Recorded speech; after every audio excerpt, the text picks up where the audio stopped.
You're listening to the We Are Libertarians Network. Learn more at wearelibertarians.com.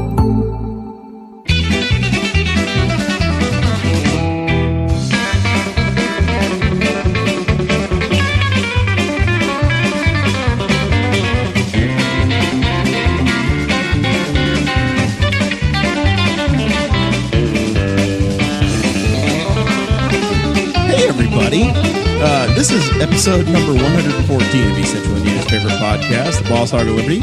Jeremiah Morrell, Dakota Davis here. We are in the eye of a storm right now. A huge storm. We're going to do what we can to stay on the air. It's been quite the life here lately.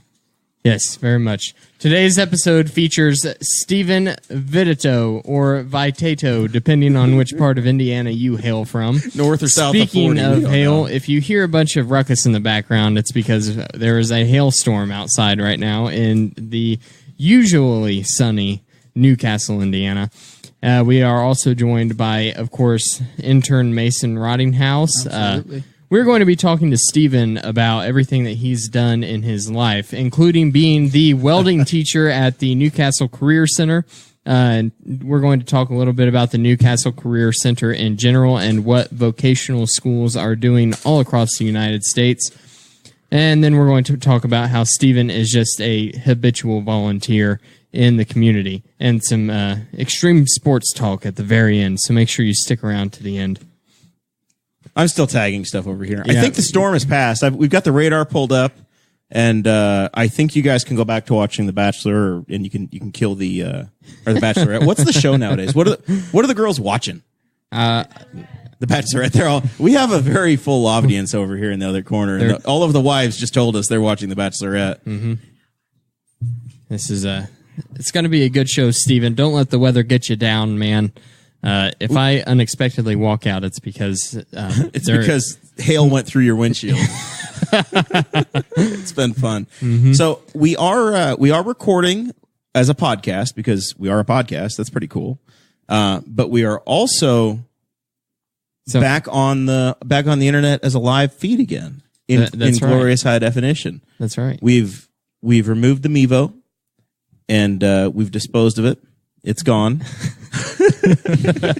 It's no longer in our lives. Burned the Mevo, and we have a one camera setup with now graphics on the screen. We have graphics on the screen. They're not fancy, but we have graphics. No, they're not fancy because I made them 6 minutes before we started, so it was very rushed, but it looks okay. It looks reasonable. At least everyone knows Steven's name. That's right. They might not. He's know how the to only pronounce one that it. gets a name card. That's right, because he's the featured guest.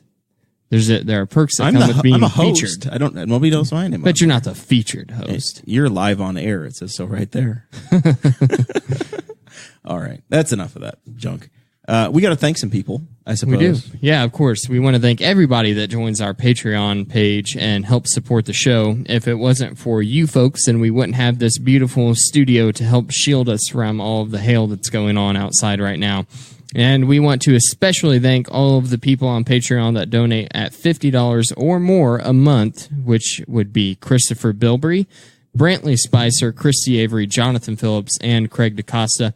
If you don't feel like joining the Patreon, but you still want to support the show, you can look at the Amazon wish list, and that is where we put out all of our equipment wants/needs.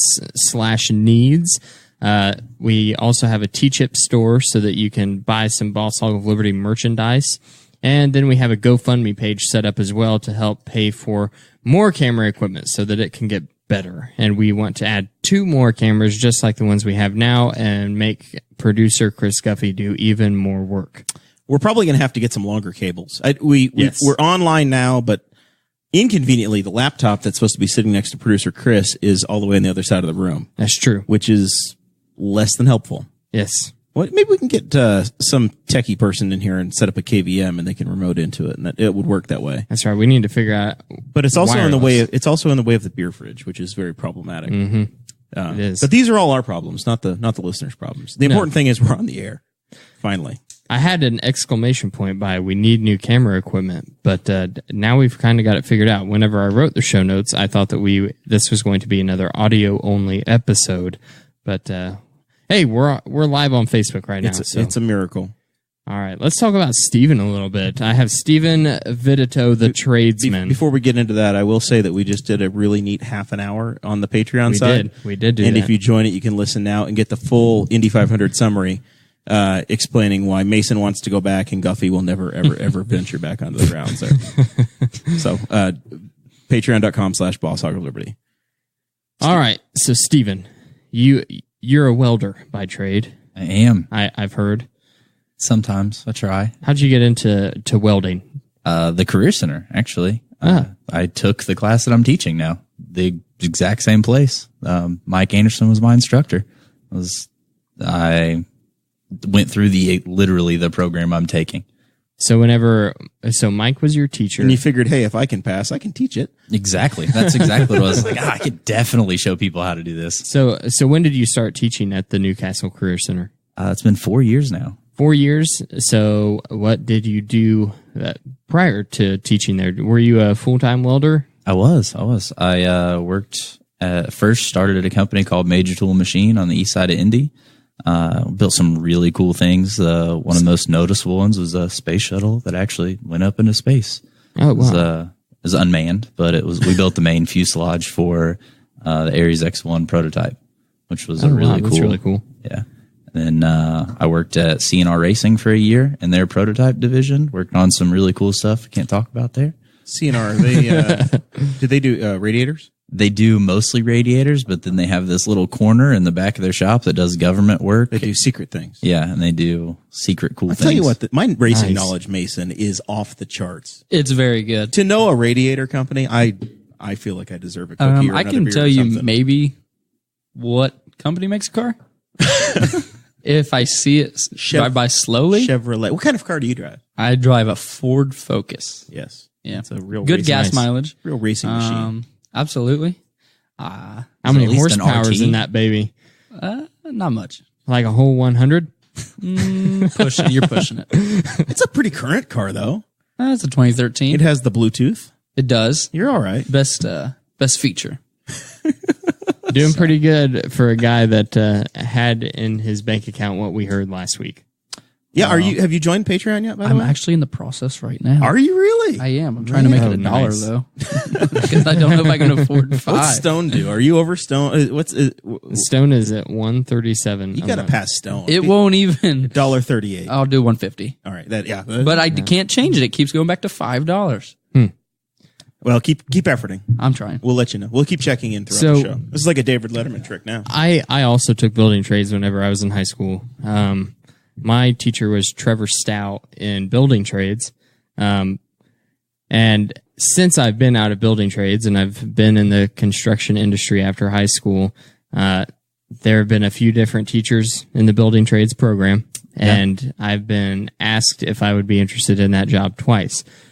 So I assume that that is kind of how you came into the Newcastle Career Center welding program. Mike left and they were like, Mike's star pupil. Let's find him and see if he wants his job.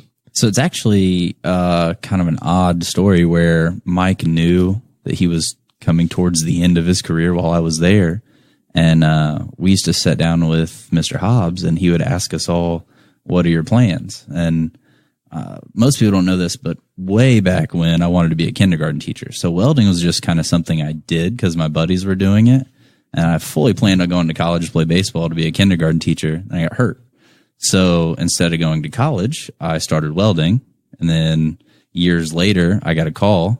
Well, I got a text from Mike asking me if I wanted to be a new welding instructor because he knew he was retiring. And then later that same evening, I got a call from Mr. Hobbs asking me if I wanted to do it. And boy, they really ganged up on you. Yeah, they had their stories straight, didn't they? Yeah. So you call them at 6 and I'll call them at 8:30. Kind of skipped a part back in high school when we had our sit down with what you want to do. I told Mr. Hobbs I wanted to be a teacher, but I really didn't know about the whole college thing. Well, to be a teacher at a career center, you just have to work in the field for at least 5 years or more and then pass a class. And you'd achieve that. Then I should never be getting asked to take that job. Because I haven't been in the construction industry for 5 years. You're pretty old. No, I have You're now. pretty old, buddy. And well, it goes by hours too. So, you count all those call hours and everything where you're going an extra time. Yeah. That's true. I could do it. You have too many tattoos to teach, though. They'd never let you. I have tattoos below the elbow. Is it kind of like the military? Nobody's ever said anything to me about that. I don't have that issue, so I've never asked, but I don't think it's. We'll have to call Mr. Hobbs and see if he knows. Well, Mr. Lamb's running it now, so. See, I'm way out of the loop. They're still looking for an instructor. I think you'd be great for it. Yeah. How negotiable is the pay? Yeah, I don't want to bring that up. That's the sticking point. This is the struggle with the way public education. You used to get summers off, but now it's like you get the you have to do the whole. What is the deal with this externship that's going on with Indiana teachers? So to be completely truthful, I haven't really looked into it that much because I started my re-upping of my license before the date. They have a cutoff date. So I just started entering my stuff to where I don't even have to do it. Sweet. So if it's still in play when I have to do my next license 7 years from now, then I'll check it out. But you got time. Why does a teacher have to be licensed anyway? If the kids are happy with them, the parents are happy with them, why do you have to have a license? But but I'll set the soapbox aside. Why does your barber and your welding instructor have to have a license? Does that make you safer or better? No. I don't know about an instructor, but welders, I definitely feel better if they've passed some qualifications, at least for sure. If you have a certification from the industry, but you don't have to have one from the state of Indiana that says, oh, yeah, he's totally done whatever. Well, I mean, I guess I kind of... They're industry standards. They're just because you can weld doesn't mean you can speak fluently and write all your paperwork, because the class that we had to take was all about being able to fill out all the state paperwork and see if I could even write fluently enough to turn in all of my RISE and SLO and all of those papers that we have to fill out that I don't understand. But why we have to do them. I understand them. I don't get the point in them. But you also, you're not just the Newcastle Career Center instructor. You also have done some adult classes with Ivy Tech, right? Yeah. So I used to teach actual Ivy Tech in Muncie, and then just this year, I'm an alumni, by the way. I don't want to brag or anything, Mr. Purdue, but I'm an Ivy Tech graduate. Sorry. And then just now we've transferred. I've kind of switched gears a little bit, and I'm teaching adult classes here in Newcastle, which is still through Ivy Tech. It's just a non-credit course. Right. So whenever, like, okay, so I thought about taking the Ivy Tech or your course because I don't know how to weld, and there have been plenty of situations where I've thought, man, it really would be handy if I knew how to weld. Like my brother-in-law and I just got finished building what we're calling an adventure trailer that has a rack for kayaks and stuff on it. Which I almost commented, why didn't you take my welding class so you could have built it instead of buy a bolt together one? I mean, come on, man. Well, and like the whole rack and stuff. He spent $32 on it. Oh, well, all right, okay. I spent $100 on the kit. Yeah. For the trailer, but then there were expenses of buying the steel for the racks and building the box and things. But I had to bolt all of that stuff together, and I'm like this thing would look so much more professional and well built if it was welded. I'm like, I just knew how to weld. But you got a friend that can weld for you. You just slip him a 20. Yeah, I mean, or you can bring it in, make a donation. I'll have a student do it for you. That would have been a really good idea. Yeah, we do that all the time. I mean, I could just take it in there and been like, Steven, teach now. That's definitely. I gotta learn. Mike is watching from the other side of the room, and he's in the chat. Dakota, Steven, you don't need to know how to weld. You got a guy. It's fine. Yeah. Man, everybody feels that way. Hey, I got this 20-minute job for you. 10 hours later. I like learning how to do things, and I also like tinkering. So, I have access. I just need you to build this extremely complicated thing that's worth $40,000. Could you do that on the weekend? Yeah. That's definitely, my friend Wes does that to me all the time. He's like, hey, I got this new car. You want to come over and build an exhaust? What do you mean build an exhaust? Oh, it's just one piece. And we've got 100 pie cuts, and I'm TIG welding for 6 hours. Like, this is a full custom built exhaust. Yeah, it's cool. I'll buy you pizza. Thanks, man. Thanks. But where I work, I also have access to I don't know the names. So the stick welder, and then the one that's got the wire. So it'd be stick, MIG. Okay. Either one. I have access to both of those and all the gas that I could ever want. So Yeah, you just I need just to don't know take how the to do class and pick one of the processes, or just YouTube. man, Yeah. don't do that. Don't do There's that. a lot of flammable gases, and there's some electricity That's involved. how I learned dentistry. Just YouTube. Yeah, that's right. Can I get my certification? I watched like 3 hours of YouTube videos.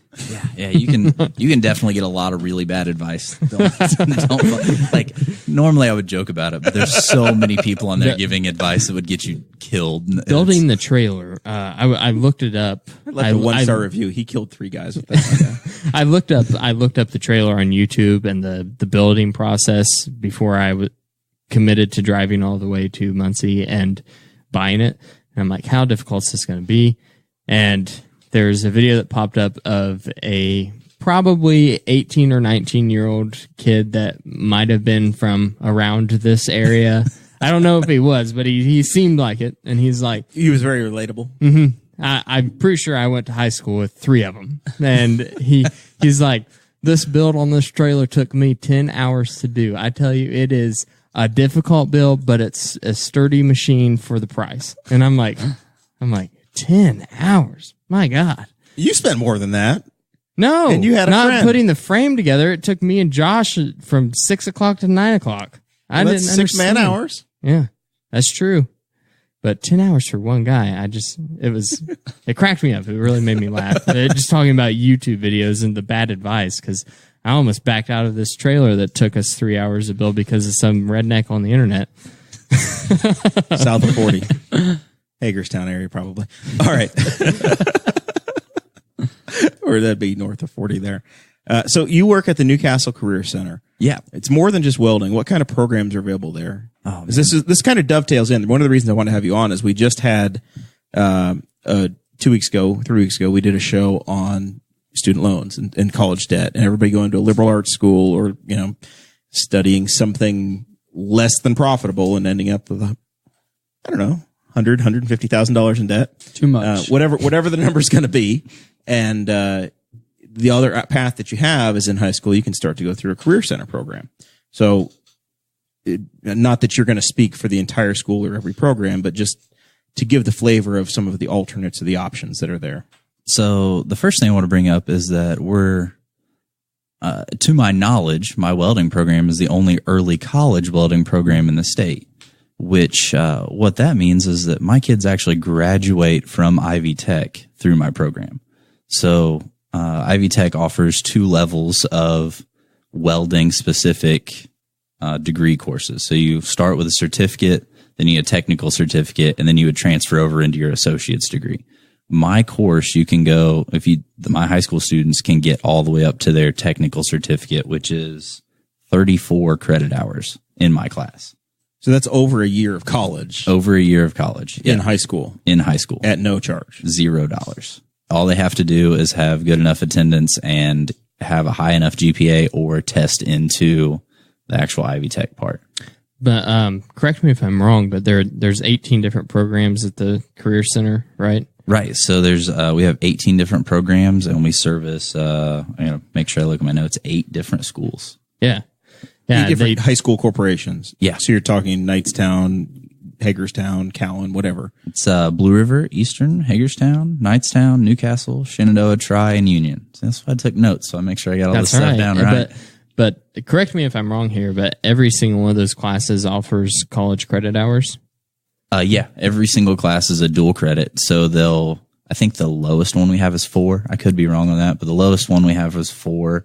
Then the highest is mine at 34. All right. So Mason, you went to one of the schools that feeds into this program. How is it promoted as a high school student? What do you learn about it? And do your counselors sit down and say, hey, you've got a path you can choose here, and this is why you may want to consider it? So in 8th grade, you take a field trip to the Career Center, and you get to experience every single one. If you really take advantage of it, a lot of kids, they're just like, I'm going to do the normal thing, go to college. And I mean, with some things that people want to do, you have to go to college. But promoted through high school, at Tri, they really do promote it. We have one of the career paths there located at Tri, and I took that my junior year. But yeah, you go on the field trip, you get to see everything, pick out 2 you really are interested in, and then as a sophomore, you apply. Counselor really pushes it on you. I don't know how it is now because our counselor left, but when I was in high school, that she was like, push it on us. It's like, oh, it's a really good thing, really gets you into the area you want to go into. And then you had the option to apply or not. See, what's something that's cool about it is there's the I think it's called medical professional or something like that.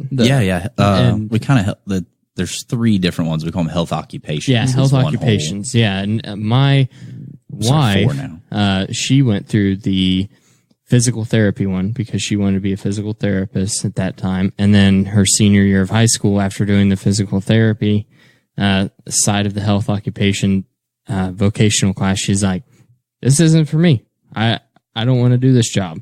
And it was like, wow, she got to make that decision and see that career before she spent a bunch of money in college classes trying to pursue that. To figure out what you wanted to do. Yeah. And through that course, you get a healthy lifestyles credit because I took it senior year, and that really applies to literally any degree.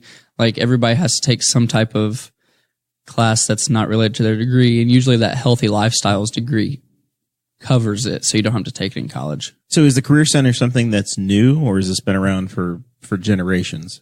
Or Henry County or the Newcastle Career Center seems to be a model across the state. So has it always been there? Not always, but I bet Mike knows the date.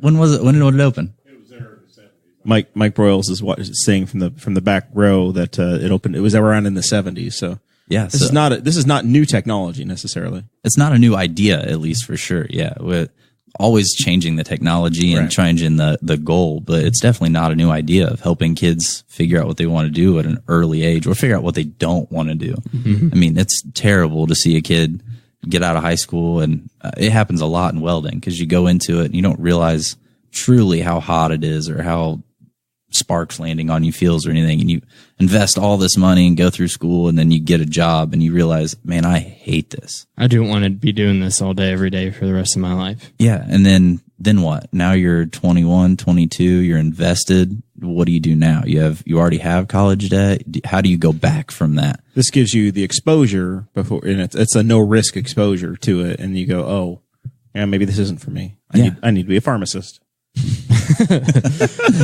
So mine was a little bit opposite than Audrey's was. I didn't really know what I wanted to do after high school, but I assumed that I would be going to college and get some type of other job.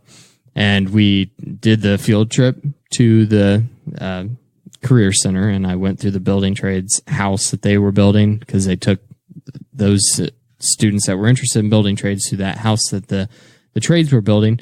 And I was like, wow, this would be really cool just to like figure out how to do things. So I'm like, I'll take this one just so that, whenever I'm an adult, I know how to do some stuff. And then I got into it and I started working more, and I was like, wow, I actually really kind of like this. And then Mr. Stout set me up with a job shadow for an electrical contractor in Richmond named Cummins Electric. And then after that, I was like, well, this is what I'm going to do. Yeah, and that happens a lot because in our programs, my program is not just welding. I mean, we have a CNC plasma cutter where kids get exposed to G-code, and they're actually writing programs and doing some design work on things. So we get into artwork when we cut stuff. We do a lot of material handling, which kids go into the millwright union. I mean, it's not just welding. There's so many, you get exposure to so many different things where it branches out. And I have a student this year that helped me do repair work on our CNC plasma. And he really was like, wow, I like the maintenance side of things. So now he's decided to be a maintenance worker instead of welding. I mean, it's an opportunity to get outside of the classroom and see so many different things in every program that. Right. It sounds like you have not only the labor side of, hey, yeah, I'm the guy that's going to operate the machine, but you also do get the exposure to, hey, there's this design element to this and some higher level opportunities, or even opportunities to dream a little bit and say, hey, I could take this machine and make something somebody doesn't even understand yet or doesn't know what it is. You could literally be an inventor. Absolutely. And then, I have a student from last year that got really into the how of everything. He graduated last year, and he really was good at welding and really got into the CNC plasma stuff. And then after the plasma, he was like, how does all of this work? What is actually going on? How is the electricity going from the machine to create the arc? How is all of this happening? And through our program, he got a year off of his, he decided to I introduced him to Ferris State, which is, they have a weld engineering specific program, which is a hands-on program. Is it a university? It's a university in Michigan. Do they have T-shirts that say "Save Ferris"? Oh, I bet they do. I hope they do. I bet they do. That would be awesome. Mason Ferris Bueller was I've seen it in the 80s. Was a film.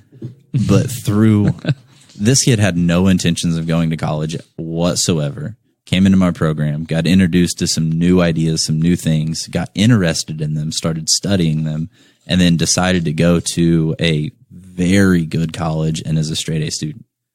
So it doesn't just avoid college. It's just a way to get experience in all different levels. Do you have like one success story out of your program that pops into your head first thing?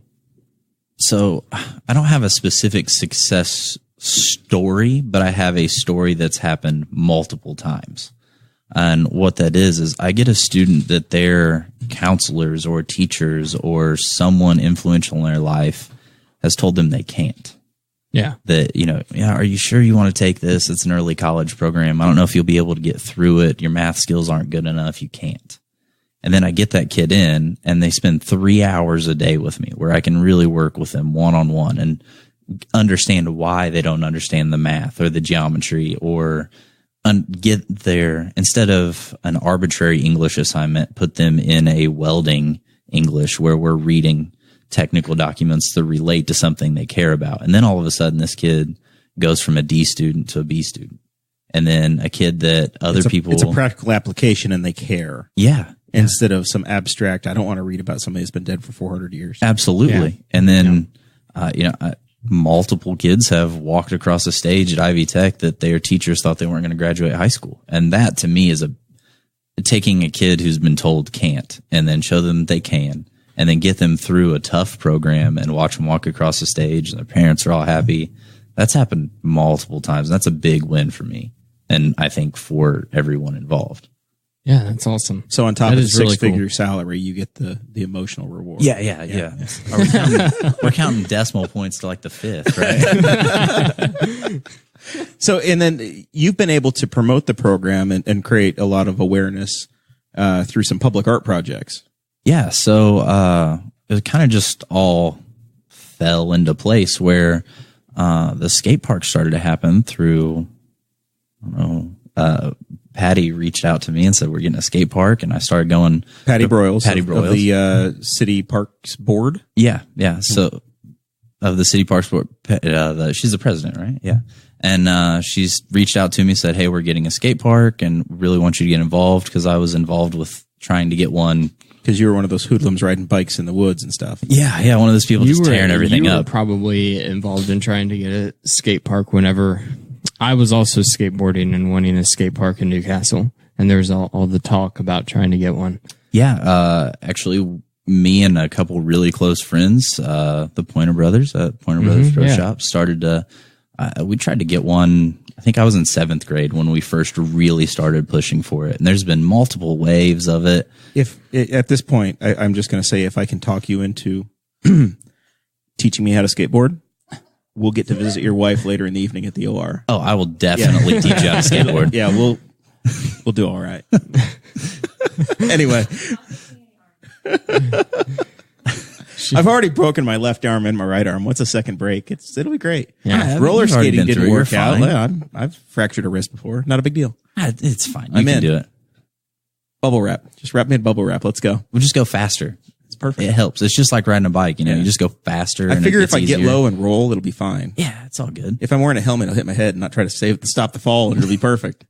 Anyway, so you got drafted into the skate park. Yeah, and through the skate park, I just started meeting other people, and they were asking lots of questions, and Carrie Barrett from Newcastle Main Street had this great idea, and I was like, if I'm going to be in this position, and I'm going to teach these kids, maybe I can get them to do something good for the community at the same time. Something that's a little lasting. Yeah, something that's lasting, and maybe they'll get a little more motivated. Maybe, knowing that everyone in the community is going to see their work, they'll try and do a little more quality, and it worked perfectly. I mean, it literally just all fell into place to be a dream come true as far as like getting parts and kids getting motivated, and the outcome I think is amazing. I don't know how other people feel, but so far you guys have done 2 large Robert Indiana Love sculptures.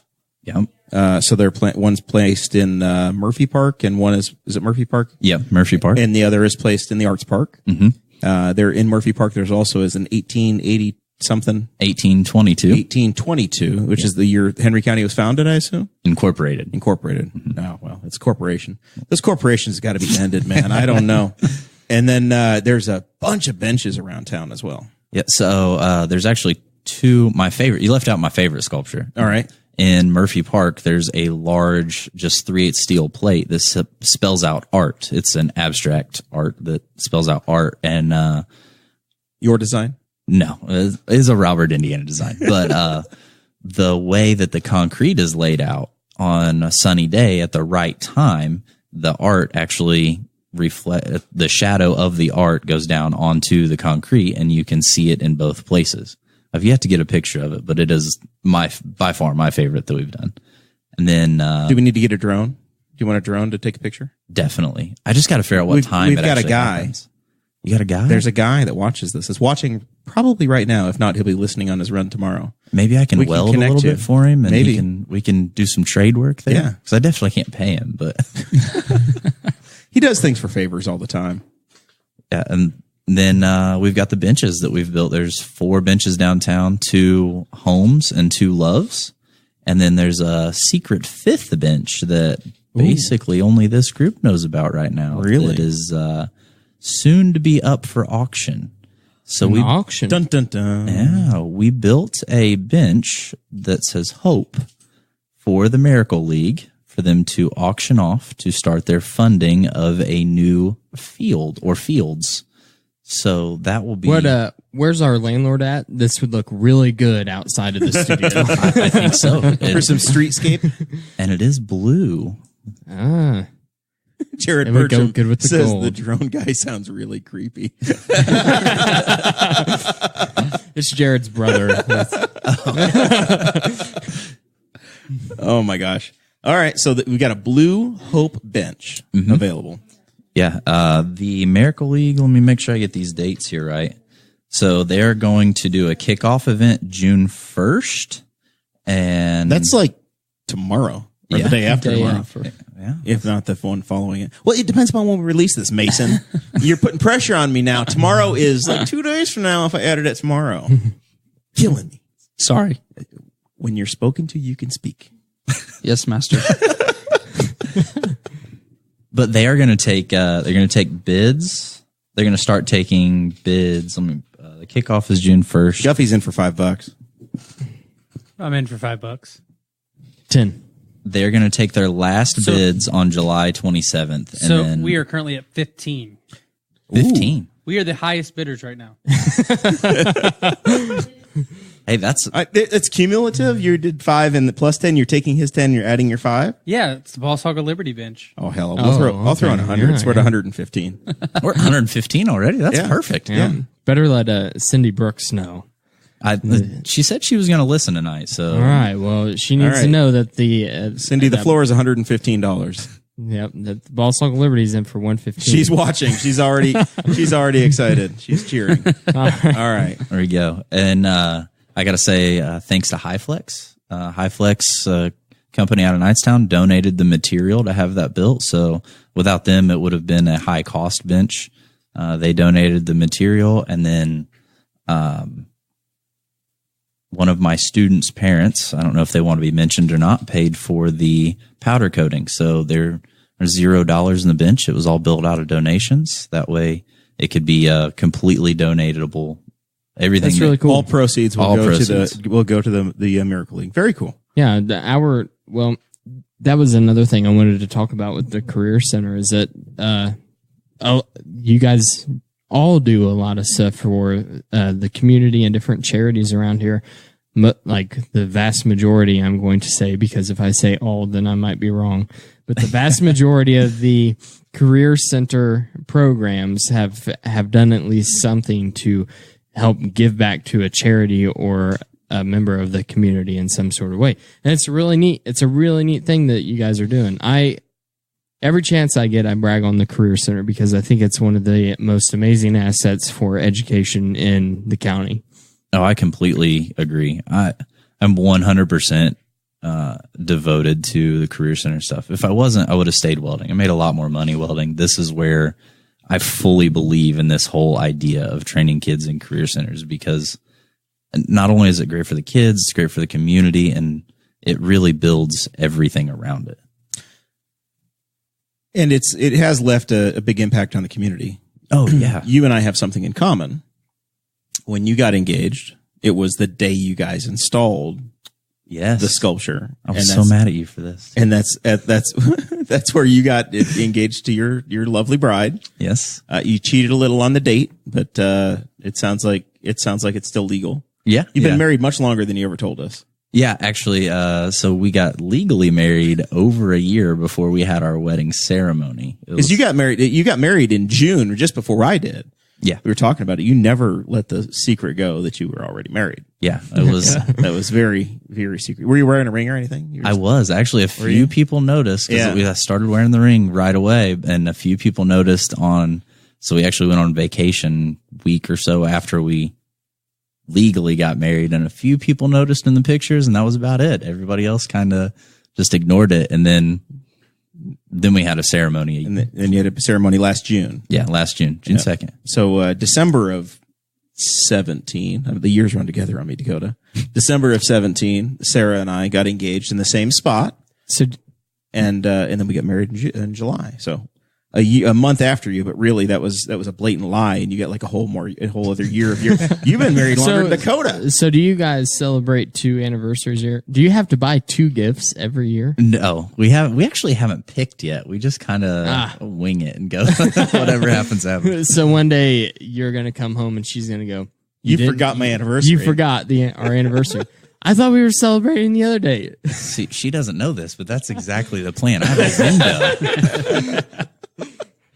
You're going to be the jerk. Yeah, that's definitely it. She knows me. I'm super forgetful. She's like, okay with it. Yeah, I expected him to be the jerk all along. Did you make the mistake of putting either one of your wedding anniversaries in your birthday week? No. Because now my birthday is her week. We're not even close. Yeah. That was really dumb of you. I know. And I just really wanted to get married. I was stupid. In a 45-day span, I have my anniversary, Thanksgiving, Christmas, my birthday, and my wife's birthday.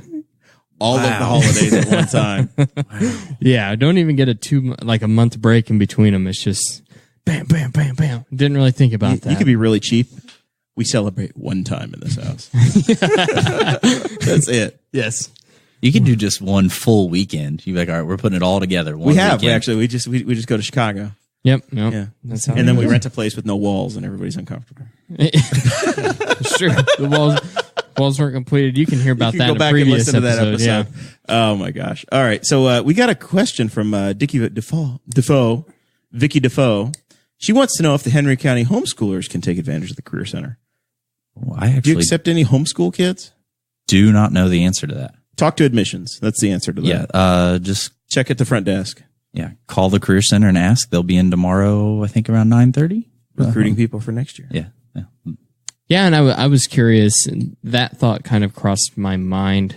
I don't know why I didn't put it in the show notes, but then I also thought about the newer Christian school that we have down the road here in Kennard, or close to Kennard. I think the actual address is in Caddis, and I'm drawing a blank on the name.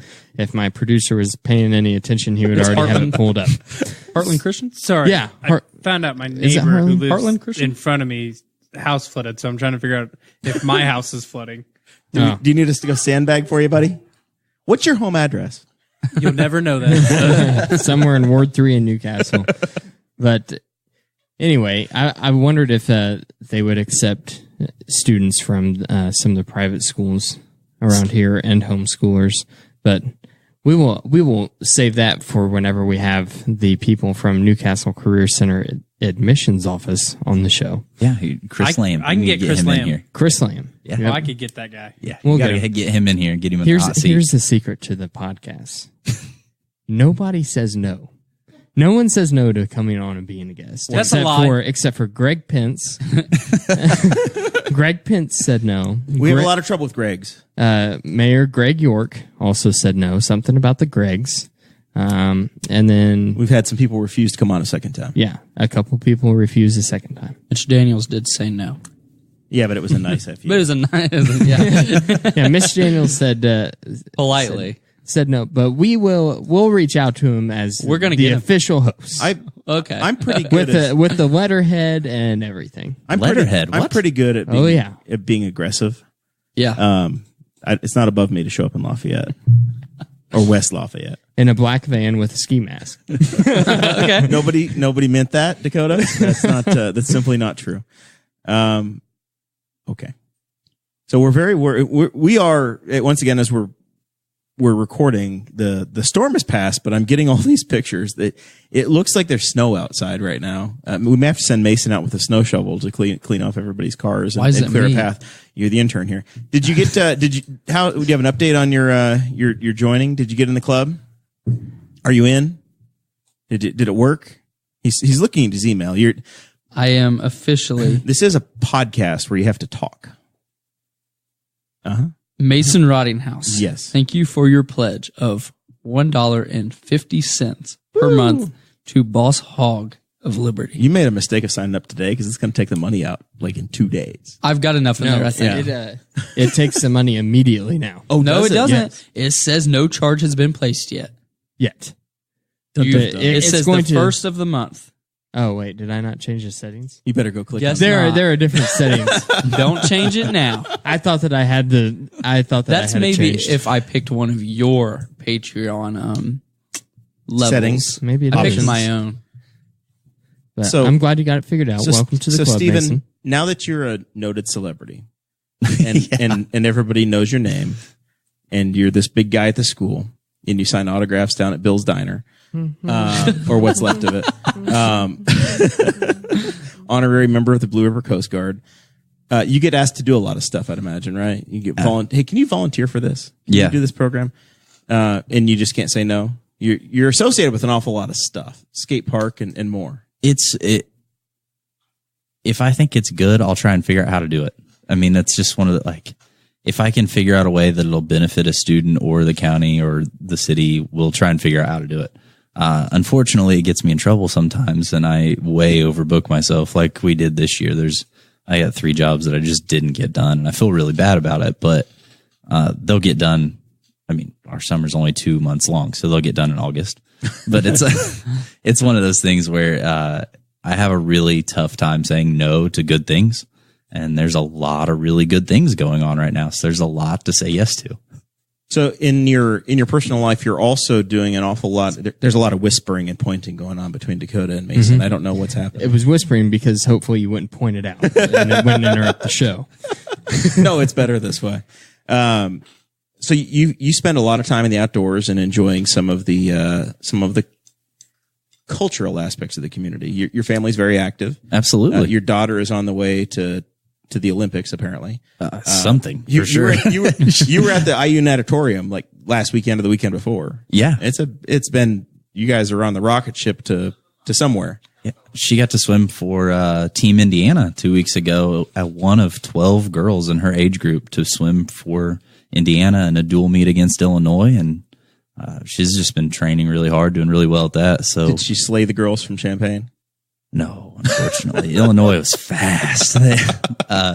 Her best race, she got second in, and the girl that beat her, it was just impressive. I mean, really watching these girls at an elite level swim is truly impressive to see these young women just be athletes and crush national times and things. It's impressive. I want to say real quick that Jerry Walden said that used to be, as far as he knows, schools had to pay to participate as a member of the Newcastle Career Center. So maybe if some parents that have homeschooled children wanted to come together and maybe pay their way, then that sounds like it might be an option. So yeah, I'm sure if they got together with Mr. Lamb and sat down and really wanted to do it, there could be an arrangement made. I just wanted to point that out in case there was someone that was like, I need to know now. So you also do participate in mountain biking, trail hiking, running, all of that jazz. Absolutely, you're a regular triathlete of sorts. Except for swimming. My daughter's a great swimmer. I am not. I'm trying, but it's tough. But everything else, I really enjoy it. We were following your progress last week, and you were 40 miles from home and had a flat tire. I was only 5 miles from home. That was a little rough. How does that happen? I took off on a ride and hit railroad tracks on 38. They're a lot rougher than they look at about 22 miles an hour, and got a flat tire. And then just air is gone. Yeah, that was it. It just exploded. Did you come off the bike? No, I ride clipped in on my road bike. So what's that mean? There's little cleats on the bottom of my shoes, and there's a spring mechanism on the pedals, and they attach, and you can't come off the pedals unless you want to. So I went through Walmart, and there was a $128 Huffy, and I did not see those on that. Yeah, no, they don't. They don't typically come on that. I was fortunate enough that a really good friend of mine gave me a deal on a bicycle that already had them on there, and then Mike Broyles helped me out with the shoes. I was able to get a really nice setup for a teacher pay rate. So are you a part of the Raintree County Cyclist Club? Not officially. I have to pay my way in still, but I do ride with them occasionally when I can. There's a membership. Is there like secret handshake and stuff? Yeah, there's a whole thing. You got to be on the in crowd. I guess. Boomers only and all that. Yeah. You have to sacrifice a goat like you do to get in the Masons. Yeah. There's a whole thing we can't talk about on here. You have to build a beer can pyramid. It's very awkward. And then you also like mountain biking. Absolutely. Not just road biking. Not just road biking, mountain biking. I still ride my bike at the skate park. It is a mountain bike of sorts. But Don't you feel old things. doing that now? A little bit, yeah. Like young guys, they're all 17 and wear size 28 pants. See, the thing is, I go real early in the morning and I have my cup of coffee just like an old man, and nobody else is there. And reading the Courier. Yeah, definitely. It's yelling at the clouds. It's a super old man thing for me to do, and then I ride my bike around by myself. I struck a nerve of sort because your wife is laughing hard at that. Very hard. She just always likes to make fun of me for being old. That's what it is. That's right. Yeah. Well, I'm much, much older than my wife, so I understand. She has to crack my back every day now. She didn't know that going into marriage. Not every day. All right. Let's Sometimes leave Guffey what you does it do for in the me. bedroom in the bedroom. Sometimes it's right in the living room. All right. So are there prospects of new trails in the community? Any areas that we can possibly add more to the to this youth extreme sport movement? Well, oh man, Extreme sports. Let me tell you, mountain biking is the most extreme that it gets. Am I right? Or am I right? It can be, yeah. It's one of those sports where if you want it to be crazy, it can. You mountain bike at Westwood. I mean, there's trails for that there. Yeah, they have a 10-mile loop, and it's a difficult trail. I've never actually made it on my bike the full loop in one time without getting off and walking or just exiting early because it's too hard and just dying. Yeah. Wow, it's that difficult? Yeah, it's tough. It's a tough 10-mile trail. Well, and I also don't have like a legitimate mountain bike. I have a bike that's called a dirt jumper. So it has a front suspension, but it's meant for jumping and riding skate parks and stuff like that. Oh, okay. So I'm sure someone with a geared mountain bike is thinking, man, this guy can't make it around Westwood. The most I've ever seen of Westwood's mountain bike trail is going kayaking and then shoring my kayak and then getting out and just walking around in the woods and being like, oh, there's a little trail here. That's the mountain bike trail. Do you definitely hike it? Do you find that the horses get in your way? No, not at all. Or the people. I mean, it's a very share with the shared trail. horses. Yeah, absolutely. I mean, there's signs everywhere that tells who has the right of way, and if you just pay attention, you're fine. And the horses, I can hear them and see them from pretty far away, and any logical person would say, I don't want to spook a horse and get kicked. So you just slow down and wave and pass each other and go on your way. All right. Same way with hikers. It's very rare that you come up on a hiker and neither one of you knows they're there. All right, old man. Right. So what you're saying is that, and here I am talking like Kathy Newman on Channel 4. What you're saying is that mountain biking is very safe for the people on the bikes as well as the people who want to walk on the trail at the same time. I'm saying hi to Dylan Drosnes watching from New Jersey, by the way. What's up, Dylan? Anyway. Absolutely. I mean, there are trails all over Indiana that have been there for multiple years that are shared trails that everybody gets along just fine. I mean, there's a park on the southwest side of Indy called Southwest Way Park, and I go there regularly to ride. It's a completely shared trail, horses, hikers, and bikers. It's actually Marion University's racing course. So it's a pretty difficult, wild trail, and everybody gets along just fine. You ever take your mountain bike out on the velodrome? No. I'm scared of that place. Really? I'm going to get my road bike out there one day. I have raced the BMX track on my mountain bike. That'd be some fun. Do you know what a velodrome is, Mason? Is it that bike thing you see right there at Marion? Is that what that is? It's on I-65 in Indianapolis. Right there on the left-hand side going north. It's like Bristol for bikes. Yeah, those guys are crazy, and they go so fast. I mean, and they all ride fixed gears. I think they built it for the Pan Am Games back in the 80s. Oh, really? I think that's where it came from. It could be a total lie, but stop me if I'm wrong. But I do think that was the case. But it's a banked short track for road bikes, I guess, not for mountain bikes or dirt bikes, but road bikes. Yeah, and they start in the flat and they ride fixed gears, which means they don't have brakes, and their brakes are their legs. So if they want to speed up, they pedal faster. If they want to slow down, they have to slow down their legs. They pedal backwards. But there's no coaster where if you stop pedaling, your wheels push you. So I've tried to ride a fixed gear twice, and the first time it just didn't dawn on me that there was not a coaster, and I just stopped pedaling and got tossed over the handlebars. So those guys are doing 35, 40 miles an hour on a banked short track, clipped in where they can't take their feet off the pedals with no brakes and no way to relax their legs at all. Wow. It's insane. That's totally nuts. Yeah. And you're lapping it in probably 10 seconds. Yeah. Oh yeah. It's incredibly fast. Yeah. There has been talk about, and it is in the promotional picture for the show, talking about Trojan Woods and trying to just get the woods cleaned up enough to where it's not safe enough for hikers. The last I read in the paper, it's too dangerous to even go in there. It's a major safety concern to do anything in those woods. You can't even walk in the woods. There's caution tape. That's what I heard too. Line of fire incidents happening all the time. Just tree limbs randomly falling and bonking you on the head.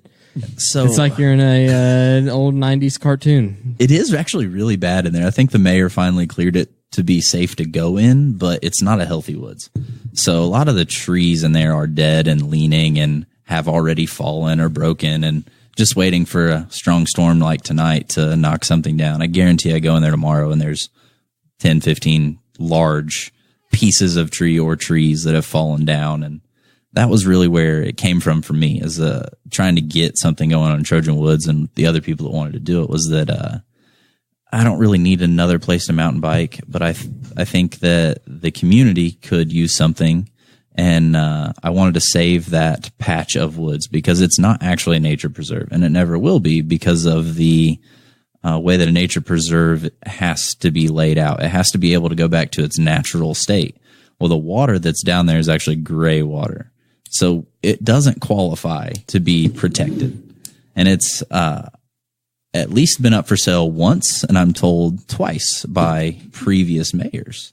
So my concern was that I used to play in this woods as a child. I rode my bike back there. The trails have always been there. The trails are eroding away. The woods are dying. It's already been up for sale for sure once.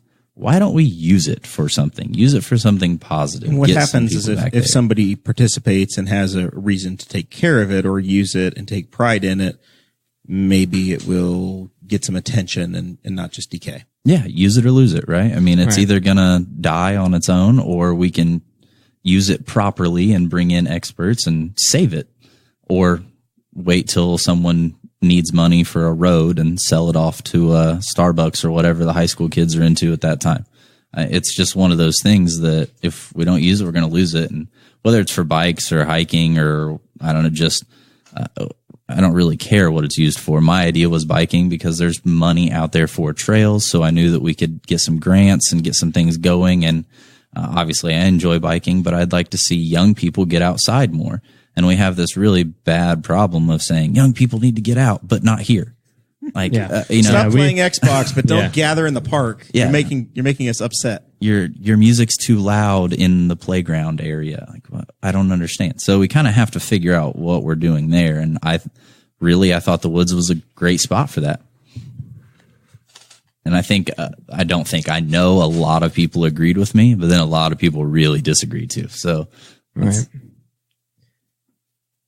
Producer Guffey is taking off. There are reports of water damage in the community.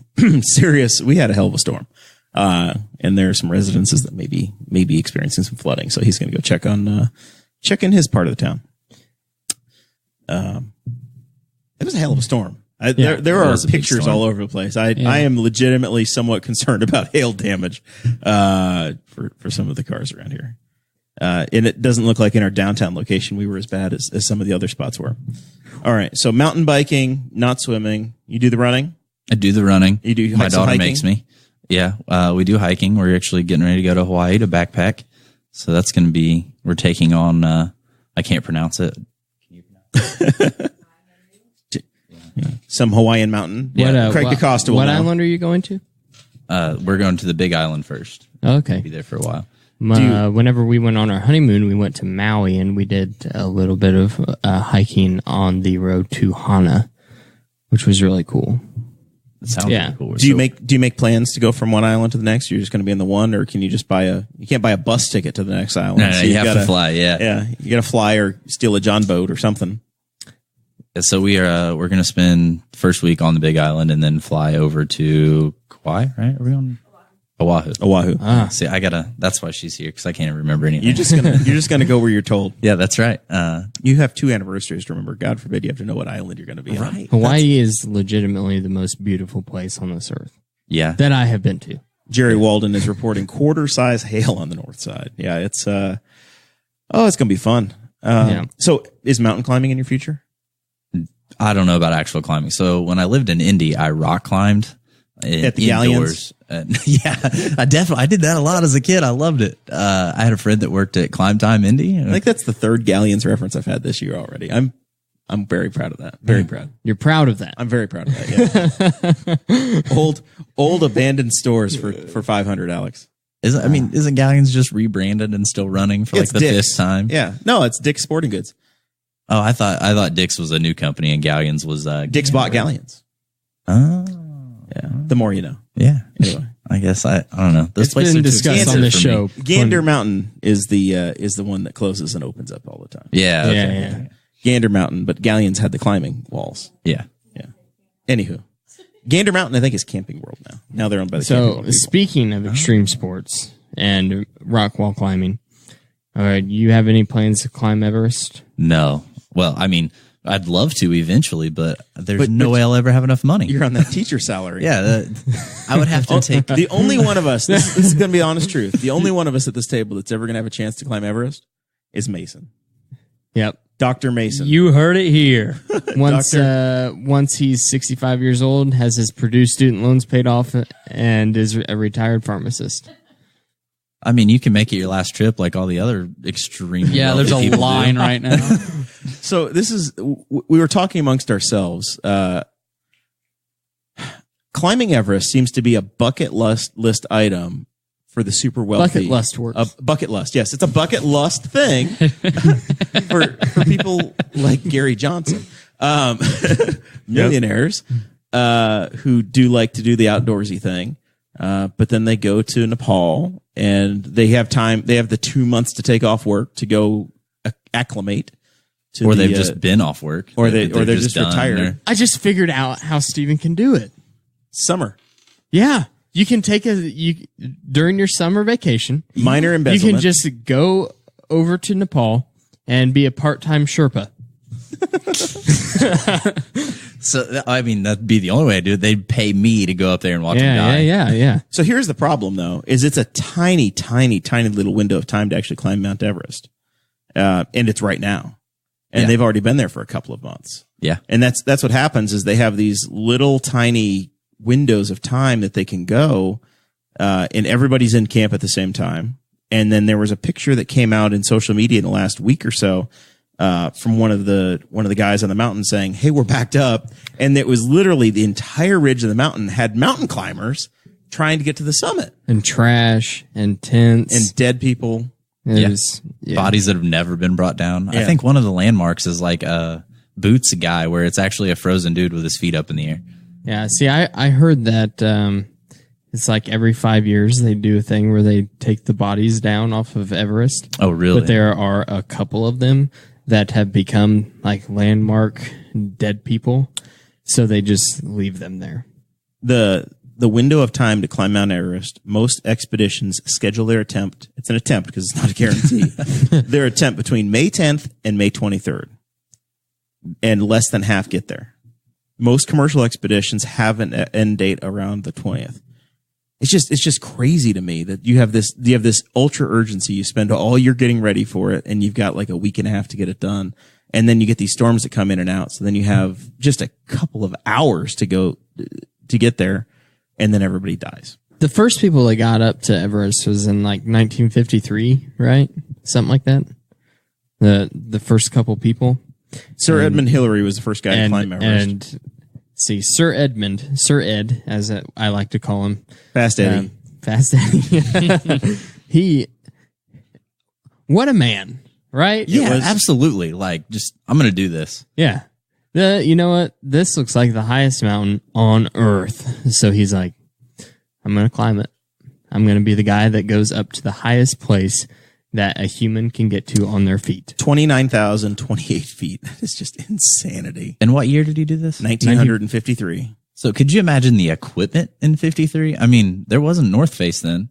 What's this dude wearing? Leather boots and a jacket and just like, I'm doing this. He's basically what the Sherpas wear now. I don't know what the Sherpas wear, but I mean, the Sherpas they're freaking, I mean, you talk about some people that are like just intense. Imagine being those guys. You make it up the mountain, you come down, and you're like, who's next? His entire they walk it like we do stairs. They're just like, oh man, that was going back up. His entire life's work was getting there for 15 minutes. 15 minutes. That's crazy. And he's had his entire life to do it, right? Imagine those 15 minutes, though. A guy that he has worked his entire life to get to this moment, and it's there in 15 minutes. And then on the way back down, in his head, he's going, what the hell do I do next? What's next? Once again, May 28th. They did it May 28th. So yesterday was, or 2 days ago was the date. The anniversary would have been the 66th anniversary. So something he was the first to do it. Who was the first to attempt it? Is that recorded? Oh, yeah. I don't know who that is. Dun, dun, dun. I doubt they ID'd the guy. His that's the Boots His guy. name is Boots, yeah. That probably, yeah. In 1948, he climbed the highest peak in New Zealand. And then in 49, there had been a route that other people had tried. Unfortunately, producer Chris is gone. So hosting the show and trying to do this research on the fly, I wish we had interns or something. Honestly, that would be nice. helpful. My phone's almost dead. Typical college kid. Nobody knows. Anyway, so that's that. It seems like there's this class of extreme sports for rich guys. And then they just go get themselves killed. Steve Fawcett was the other one that came to mind, who was the balloonist, the hot air balloonist. Yeah. And he did circle the globe when I was in high school. And you were probably in high school at the time as well. And then later he got killed in an experimental plane crash. Well, that kind of reminds me. I remember listening to this episode of the Joe Rogan podcast, and he was talking to, can't remember his name, but he was one of those guys that jumps in the squirrel suits. Oh, yeah. Yeah. And this man said that every person that in some way, shape, or form revolutionized the base jumping world or made an improvement to the suits or what have you, died doing it. That makes sense. And it's like they just keep pushing it until. And he's like, it's just an accepted fact. And like 2 of his friends had died from base jumping while they were base jumping. And he's like, yeah, I'm going to do it again. Yeah, absolutely. Have you seen, actually, it might be in Hawaii, The Hole? It's, no. It's a vertical cave. I mean, I could be way off, but I'm pretty sure it's 1,000 feet vertical cave, and it's a base jumping mecca. And there's no drop before the cave. You just jump into a vertical cave, and then that's your base jump, and then you climb back out. And people die all the time because they just get slammed into the wall, and it's like a thing that's on every base jumper's list, and they just keep doing it. I just like to watch the music video from Sail. I think, I could do that. I've always wanted to go skydiving. I've been once. It was definitely not the way it was described to me. Did you go alone? No, I did the tandem. You took a friend? I had a dude on my back. You have to do tandem until you do so many jumps, right? No, you can do it's an assisted thing where you're on a little platform, and when you jump out, it pulls your chute for you. So wow, that would be cool. Yeah, that's for the fiercely independent. That's Dakota. It's a little more expensive, and it's like a full day thing. So mine was like a 2-hour show up. Here's the guy that's going to strap himself to your back. He'll be in control. You just hang on. Were you uncomfortable being that close to another man? No, he was a super cool guy, and he whispered in my ear all the cool places he's jumped. He had done 9 Super Bowl jumps by that time. Was he explaining to you as it's happening all the places he's been, or did he just let you enjoy it? Oh, he just let me enjoy it. No, we were we couldn't hear each other. I've done 9 Super Bowl jumps. Hey, that's Bill's field over there. No, see, what they don't tell you is when they strap you to this, you get in this plane that has a bench seat that goes, I don't know how to describe this. You straddle a bench seat, and there's 14 You're people all in line. deep. You're all in line. Yeah. You can't change the order. No. So I'm straddling the guy in front of me who's, we're all lined up, and then this dude's talking to my ear. Weird centipede type thing going on. And the place that we jumped, have you seen the... I tried... We've lost something terribly. Keep talking. I think we'll fix it. The mic's not working either. Jeremiah is a bull in the china shop, and he loves to unplug headphones. It's only the headphones, people. But Only the headphones. yeah, we're still live and recording and everything, so you're okay. Continue with your story. So, do you know those old fiberglass garage doors that roll up on themselves? You know what I'm talking about? Yeah, They're like yeah. slats and roll. So what they didn't tell us was before we got in the plane, you're going to sit on this bench seat, and it's a performance jumping plane where the sides have these fiberglass roll up doors, and they roll them up. Well, the day that I jumped, it was like 90 something degrees, and they were like, we're just going to leave these up while we take off. So the whole plane is like twisting and rocking and shaking while we take off. I couldn't get out of it fast enough. When we got up to height, the guy was like, are you ready? I was like, yeah, get me out of this thing. We're going to die in the plane. I'm fine with the chute. Let's get out of here. Let's go. And then the jump was not like everybody is like, oh, it's this craziest thing you've ever done. It's so scary. Not what I thought at all. It was super calming. The view was amazing. I did it in Ohio. We got to just float down and look out over everything. It was super flat. Did you land back at the airport? Really close to it, yeah. Do you think it was because you knew that guy knew what he was doing? He was in control. You were just like, so therefore your mind wasn't thinking about like how dangerous it was. You were just focused on the experience. I think after the 2 hours safety briefing of you've got a chute and an extra chute and all of this stuff, I was like, this is fine. We'll be fine. There's not, this isn't a new thing. I'm not the first. I'm not even the first 100 today. I'm not even a pioneer. Yeah. It's like getting nervous about riding in a commercial airplane. They haven't crashed one of these in 6 years in America. Yeah. We're okay. Probably gonna be fine. That's pretty much what I was like. If I'm the one, it's whatever. Somebody will get rich off of it. I'm going to be in the paper. Yeah.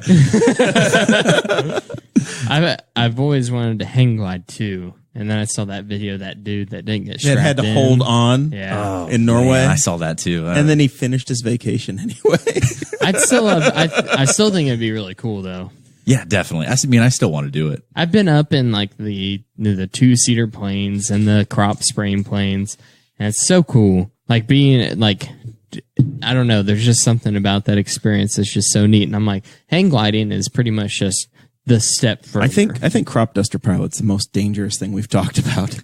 All right, yeah. it So is. 1922, Mount Everest. A guy named George Finch tried. He was the first guy to use oxygen. He climbed Everest at 951 feet an hour. He got over 27,000 feet. First time a human got over 8,000 meters. And they didn't make it to the top. And they killed 7 natives on the way in their party. In I didn't mean to 18, laugh at that, but it's just like, Of course, they're not English, so they don't get their name recorded like everybody else does. But George Finch and Felix Norton, we know who they are. The 7 locals that they hired, they don't. in 1885 was the first time it was suggested that it was actually possible. I wonder if it's something that the natives were like, yeah, you can do it. We do it all the time, but nobody wrote their names down. Yeah, So- the people in Nepal were like, if you pay us. yeah. Like, yeah, we'll walk you up the street if you pay me. Somebody had their house up I there. come from a rough neighborhood. Mason, what's your extreme sport going to be? You going to jump out of a plane? What's your living on the edge? What's living on the edge for you? What's like, oh yeah, I would do it, but that's pushing the boundary a little bit. Pushing the boundary. I mean, I've always wanted to go skydiving, and I've had a few of my friends like actually want to, but that's Because of the Tim McGraw song. The only reason. no, no. But I didn't know if he was going to get the reference for a second. I definitely know the reference. I just had to wonder why he asked me Mason that. and I have a connection on old country music. Actually, You don't get that often with 19-year-olds. No, it's impressive That is my favorite type of music. I listen to that quite often. because Billy Bob loves Charlene. Yeah. Chris Guffey is reporting that we are dry at the casa, that we'll never know where it's at or what the actual location is. He is not flooded out. So, producer Guffey's okay. Steven is looking at his watch, which means that we need to wrap up. We're getting to the end of the show. My daughter was just texting me. Oh, father of the year over here. But living on the edge, I wouldn't even say an extreme sport. Just driving I-465. The Autobahn would be cool. Going, some insane amount of speed. And There's the equivalent of the Autobahn down in Rush County between Carthage and Arlington. 700. Just can scream on that road. Well, you can do that on Old National Road too, right there on the backside of 40. No, but there's too much. Oh, on Old National Old Road. National Road, Not yeah. on 40. I wouldn't doubt you could probably get away with it on 40 also. I definitely thought it was just 6 o'clock in the morning on 465. Like, that's all you gotta do is go over there and jump in traffic. You'll be good. And just go. Yeah. But being on the Autobahn, nobody's stopping you, nobody really caring. Have you ever pegged the Fusion? Hit the limit? I'd drive a Focus. The Focus? No. If I blow that thing up, my dad will have me. Can it do 88 miles an hour? Oh, yeah. Yeah. Yeah. Yeah. Just giving him as many old references as I can. Just throwing them just out to there. see what we get. Just to see what comes back. But what? I didn't catch it. I know that makes it better. But now what'll happen is more people that lived through the 80s will hit me on the Facebook Messenger. The best part is people do that and it's weeks later. I've already forgotten about the reference, and then people tell me, because I'm like, hey, when you get it or you're listening to this, I want you're in your tractor, you're on the lawnmower, you're driving in the car, stop safely and message me, wink, wink, and let me know that you heard that. But you have been past 88 miles an hour in your Ford, perhaps. Yes. Theoretically. All right. All right. I do have to, before we get too far in. So when we were talking about Trojan Woods, I was supposed to do this. And my daughter is actually a published poet. Really? Oh, nice. Yeah, through this, it's a really cool program. I'm going to show it to the camera here. It's called Futures. And Miss Di in the advanced program, whatever they call it, In the focus place. program at Wilbur Wright does this every year with their students, and probably some other teachers do. They're all student submitted poems. There's a lot of people out there that think that I hate nature, and this poem will give them an insight into the household that I live in, especially with my daughter. And it's a little dark. No, but no, you can't hate nature because you have a wild beast that lives with you. oh yeah, a 134-pound dog that lives with us he's a human on 4 legs and with his 2 other dogs. So here is the the poem that Chloe wrote is called Pollution. Some say I am the worst thing ever. Some say I am no big deal. I mean, what's wrong with wanting to take over the world? I'm almost halfway there. Soon your water will not be clear. All of your animal friends will die, and so will you. But at least I will rule the world. Well, the water in Trojan Woods is gray water. So. Yeah, with enough Britas, we can fix anything. Yeah, that's all we got to do is just a giant Brita on all the rainwater that runs off the roads through. I didn't know it was gray water. And my dog used to go and splash around in that river when he was alive. Maybe that's what gave him the epilepsy. Possibly. So actually, at one point in our younger times, we went through the tunnel just to see where the tunnel led to. You know, maybe you said Narnia gray or water, something. not black water. Yeah, it's just gray water. Yeah. It's just in between. It's just soap. Yeah, that's fine. Whatever. It's just, multiple houses that don't have their houses are so old they're not hooked up to city water. And just who dumping hasn't into peed this. in the shower? Yeah.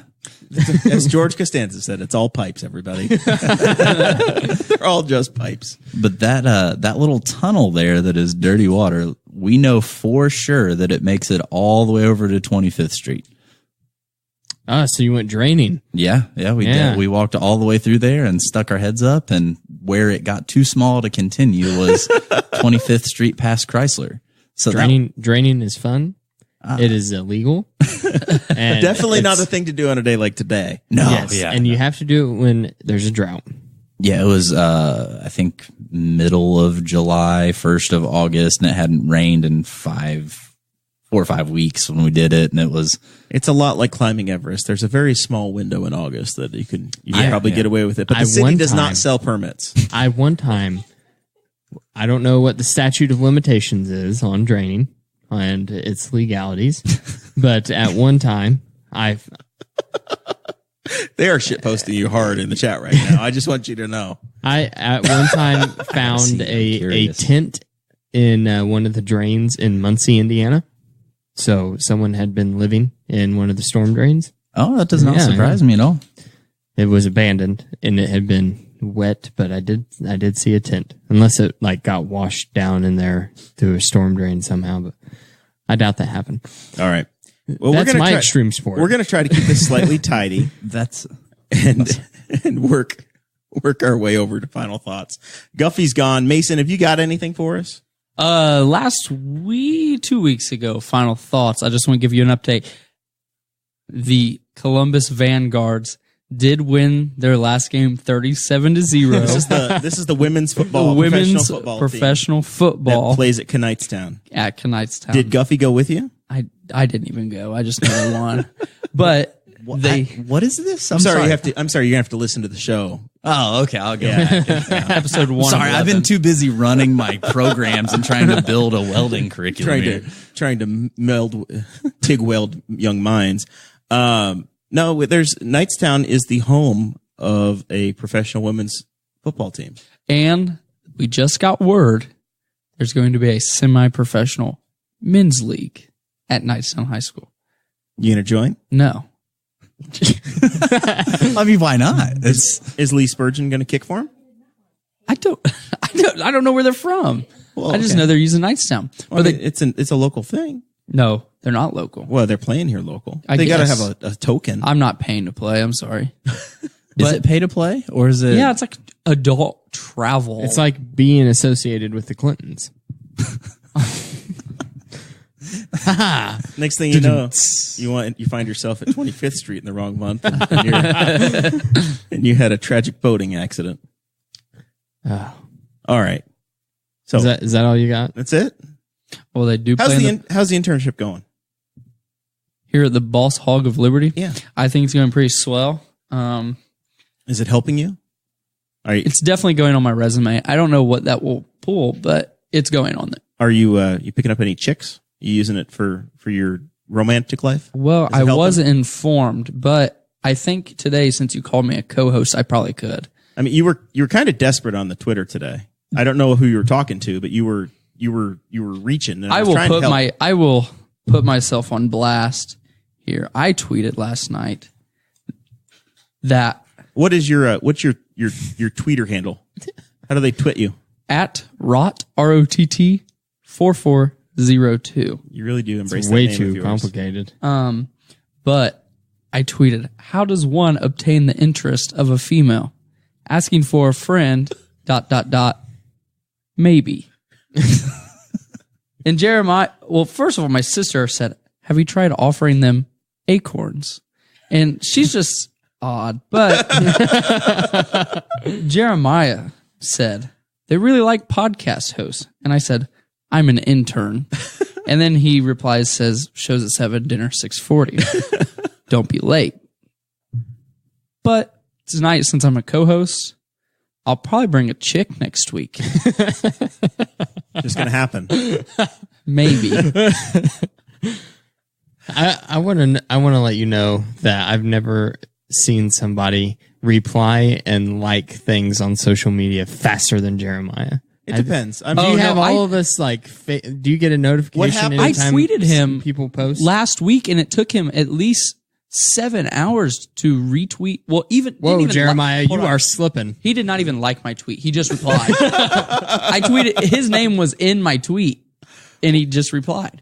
He said, "Interesting, it will be, or I will make it interesting." About the 500. That was the day before the race, and I was very busy. Well, I was don't very care. busy. If I tweet you, I need you to drop everything. Twitter is not my first language. What happens is if I Whatever interact happened with to somebody, MySpace? Dang it! if I interact with somebody, it gives me push notifications about them, and I've interacted with Mason enough that now if he says something that it thinks I'll find interesting, it's like, hey, Mason said something, and then I'll go back and look at it. But I don't go. 98% of what I see on Twitter is either Indianapolis sports writers or IndyCar related. So there are very few people that I know that are actually friends that I interact with on there. I don't even have Twitter. See, look, he didn't even like my tweet, and he's in it. So petty. I am So petty. petty. If I So tweet you, at petty. least like it. Give me a retweet. I thought it was a good tweet. I did in other Twitter news today. I did tweet back at Joey Molinaro of Espresso Radio, and I got Dakota included. And Dakota did not like or retweet my tweet that I got you included in. I told Joey that Give him the old Jeremiah. when Christmas comes around, it leads to Rob Kendall dancing in an elevator because the Espresso guys do their Christmas video every year. Mm-hmm. And I got us an invitation. I got me one, and I self-invited you because I'm very efficient, that we get to be in the Espresso Christmas video next year. Nice. At Emmis, which means that we self-invite on Rob Kendall's show that day too. That's true. Rob doesn't know that yet, but that's the way that's going to go. Oh yeah. So there you go. That's Twitter news. But of course, you didn't like my tweet either. I know. I feel your pain. It's been a long time since I've been on Twitter. Is it even on your phone anymore? Yeah, it is. But all the notifications are turned off. I have no I feel as if notifications that's from Jeremiah social does media. that too. My phone doesn't make noises. If I had my Facebook notifications on, I don't I would need throw it it to away. make noises. I just need it A text doesn't to make a noise. show None of that. that I tweeted at you, and I needed your attention at a given point in time. Maybe I need to set it up so that if somebody tweets Just me, turn my notifications on, and if I- I tweet, it will tell you. Will you teach me how, buddy? I don't know what we're talking about. I feel like See, he gets all the 80s references, and you have to help him with his phone. It's the perfect combination. you need to just get like an old Here, Motorola Grandpa. razor. To turn StarTech. to turn the volume up, you press the buttons on the side. Oh, He's going to have like a big button phone before too long. Just one of those, Jeremiah's like- getting you guys want secret Jeremiah's time? getting to that age to where you have I to carry- talk to him like he's 8. I carry 2 phones, and every time I try to screenshot something on the iPhone, I turn the damn thing off. I'll tell you what. Are you serious? I can't do it. I cannot do it for the life of me. There's 3 buttons, and I can't press the right combination of 2 of them. Steven said, "Are you serious?" Jeremiah can't. I'm very good at Motorola is my first language. iPhone Steven's is like- ridiculous. I volunteered on this guy's campaign. All right, Steven, you got anything for us? Has this been worth your time? It's been interesting. That's That's our goal every week. I just want to ask everybody that's listens or listens later to follow the Career Center on Twitter. They actually do have a lot of good stuff that goes out on Twitter. There's a lot of great things going on, and you can go back and see all the community service that's been done, and every program does some really cool stuff. I follow the welding program on the Instagram. On the Instagrams? Yeah. I've been slacking lately on that. I broke my camera. I got to get that back going again. And then, for Jeremiah, you need to get with the engineering program and check out their EV Grand Prix program where we team up and help them build a car that they actually go to IMS and race. I know that Wayne County 4-H does that. Yeah. And you guys have a program as well? Mm-hmm. We didn't promote that. We just promoted the Wayne County 4-H. So did Henry County send a car? Yeah. How'd we do this year? I think they got 6th or 7th. I can't remember off the top of my head. Top 10. Top 10, yeah. They placed and got to go through. So the way they did it was the only high enough placing got to go through final inspection, and they made it to final inspection. So they did well enough. And this was their first year competing in that race. So it's the third year that the event has existed. So it's growing. It's going to be awesome. They do multiple other ones, but that's their IMS one for you to make sure you go visit and check out and get to watch all the practice races. Maybe you can do a podcast from there and do the announcing of the race. Oh, I'm good at announcing. I'm the second best mug bog announcer in all of Henry County. The second best? Who's the first? Water Superintendent Greg Phipps, of course. Come on. Nobody could ever unseat Greg. Dakota, we're running a poll right now. Do you know that? We are? Yeah. Oh, yeah, we are. There's a poll out on our Facebook page, and it simply asks whether or not you, as a taxpayer, want the superintendent's home and utilities at Henry County's Memorial Park to continue to be paid for with your money. There was a story that was ran in the Courier a couple weeks ago that said that the board voted on a new contract that takes away the house and the utilities as part of the employment contract for the superintendent. So it got a lot of reach on a couple of other different personal Facebook pages, and I was like, this is going to be a good poll for Boss Hog of Liberty. And it got shared by the Memorial Park Facebook page and a few board members, so I'm pretty sure that we are influencers now. Yeah, they official. They do care about the results of the poll, so jump in that and participate and make your views known.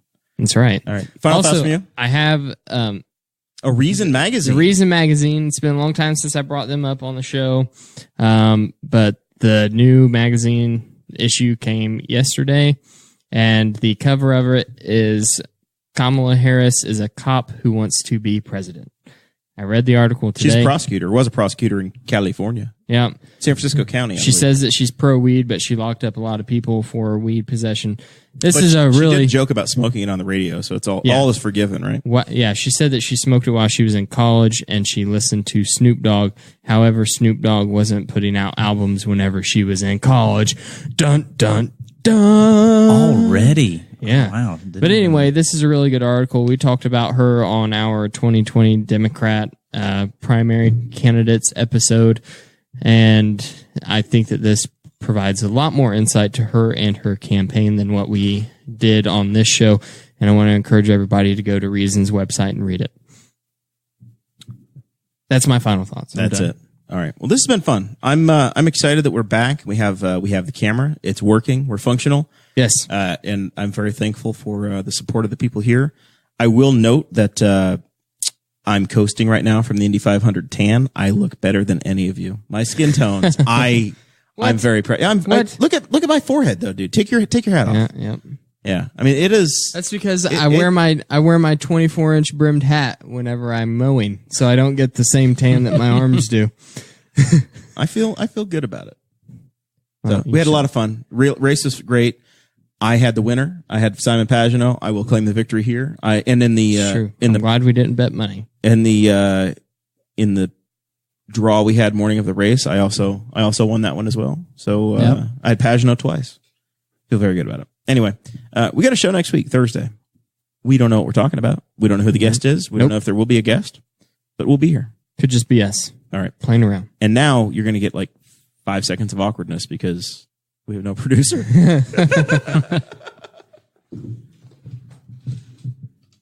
Thank you for listening to the Boss Hog of Liberty, which is part of the We Are Libertarians Network. I am Chris Spangle, and I am the founder of this network, and I invite you to listen to all of our shows, which you can find at wearelibertarians.com or by searching for these in your podcatcher. The flagship show is the We Are Libertarians podcast, where we apply libertarian principles to current events. The Brian Nichols Show is a conversation amongst Republicans, Democrats, Libertarians, Independents, as they talk about what is happening in the news. And we have many other podcasts like The Chris Spangle Show, Upward, The Cost, Raw Audio Politics, Miranda's World, and Tad Talk, which is quite a ride. So check all of these out. Go to wearelibertarians.com and you can check out all of our great podcasts. Thanks for listening. Thank you for listening to the We Are Libertarians Network. Get our other shows at wearelibertarians.com.